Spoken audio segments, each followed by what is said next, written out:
Hello and welcome back to another video. In this problem, we have a system of three equations graphed in the xy plane. We're asked how many solutions does this system have?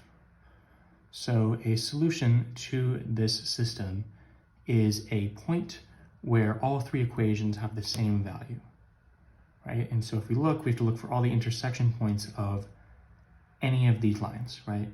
So we have this line right here, this line, and then this parabola right here. So we have an intersection point here, here, and here. These are the 3 points in which these equations intersect.